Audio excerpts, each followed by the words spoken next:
हिमाचल की बेटी ने तलवारबाजी में सिल्वर मेडल दिलाकर प्रदेश का नाम रोशन किया है। रोहड़ू की बेटी ज्योतिका दत्ता ने गोवा में हो रही नेशनल गेम्स में तलवारबाजी में सिल्वर पदक जीता है। ज्योतिका दत्ता ने क्वार्टर फाइनल में हरियाणा और सेमीफाइनल में उन्होंने मणिपुर को हराया। फाइनल मुकाबले में ज्योतिका दूसरे स्थान पर रही। ज्योतिका दत्ता ने हिमाचल के स्पोर्ट्स पॉलिसी में बदलाव कर इसमें तलवारबाजी को भी शामिल करने की मांग की है।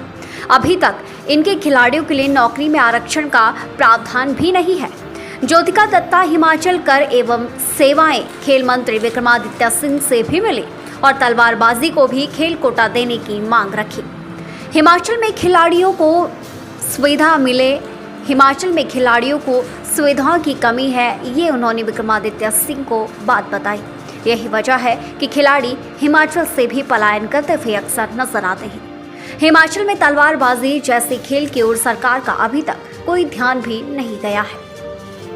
हिमाचल में खेल सुविधाएं न होने के कारण ज्योतिका दत्ता ने पटियाला के science sports authority of India hostel में एडमिशन लिया और तलवारबाजी में अपनी दक्षता को निखारा और आज वह देवभूमि हिमाचल का नाम रोशन कर रही है। ज्योतिका का अब अगला टारगेट वर्ल्ड कप में मेडल जीतने का है। वर्ल्ड कप में उनका चयन 10 से 12 नवंबर तक इटली के मिलान में होने जा रहे फेसिंग वर्ल्ड कप के लिए हुआ है। वर्ल्ड कप में देश की मात्र 4 खिलाड़ी हिस्सा ले रहे हैं, जिनमें से एक ज्योतिका का भी नाम शामिल है। मेरा नाम ज्योतिका दत्ता है। मैं तलवारबाजी की खिलाड़ी हूं, जिसको इंग्लिश में फेंसिंग कहा जाता है, और मैं हिमाचल रोहड़ू की रहने वाली हूं, बनचुना गांव से। मैंने अभी नेशनल गेम्स गोवा में हिमाचल को सिल्वर मेडल दिलाया है। कैसा रहा आपका प्रदर्शन और किससे मुकाबला था और कितना हिमाचल के लिए आप कितना महत्वपूर्ण मानते? क्या इससे पहले भी हिमाचल के लिए कोई इस तरह का पदक लाया है? नेशनल गेम्स में ये हिमाचल के लिए फेंसिंग में पहला मेडल है। फेंसिंग में पहली बार स्पोर्ट्स पर्सन मैंने और एक लड़की और ने मेडल जीता है फेंसिंग के लिए, हिमाचल प्रदेश के लिए। और ये काफ़ी टफ कंपटीशन था क्योंकि इसमें पूरे इंडिया के टॉप फेंसर्स पार्टिसिपेट कर रहे थे।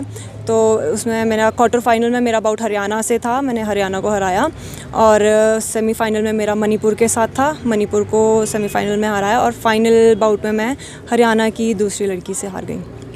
आप गांव में पढ़ी लिखी हैं, किस तरह से आप आगे बढ़ी हैं और कैसे आप इस खेल की तरफ गई हैं? मेरे जो फादर थे वो स्पोर्ट्स करते थे, वो वॉलीबॉल के प्लेयर थे, तो वो चाहते थे कि मैं भी स्पोर्ट्स में ही अपने कंट्री को, अपने प्रदेश को रिप्रेजेंट करूं। तो उन्होंने मुझे कहा कि मुझे स्पोर्ट्स ही करना चाहिए। मेरे कज़न ब्रदर थे, वो फेंसिंग को जानते थे, फेंसिंग के बारे में उन्हें नॉलेज था, तो उन्होंने मुझे कहा कि मुझे फेंसिंग ज्वाइन करनी चाहिए। तो 2010 में न्यूज़पेपर में आर्टिकल निकला था कि साई के ट्रायल्स हो रहे हैं, तो वो आर्टिकल देख के मैं गई थी ट्रायल देने। NIS पटियाला में ये ट्रायल होता है, तो वहाँ पर मैं सिलेक्ट हो गई और तब से मैं अब तक NIS पटियाला साई स्कीम के अंडर ट्रेनिंग कर रही हूँ। आप हिमाचल में से बिलोंग करती हैं। हिमाचल का अगर आप देखें जो खेल के लिए मतलब जो इंफ्रास्ट्रक्चर है, क्या आप मानती हैं कि आप अगर यहाँ होती तो इस प्रतिस्पर्धा में आगे बढ़ पाती? नहीं, ये हिमाचल में इसका कोई फैसिलिटीज़ नहीं है, ना कोई इंफ्रास्ट्रक्चर है, तो मैं हिमाचल में रहती तो ये नहीं हो पाता। इसीलिए यहाँ पर नहीं था ये स्पोर्ट, तो इसीलिए मैं 2010 में ही, आज से 13 साल पहले पटियाला पंजाब चली गई।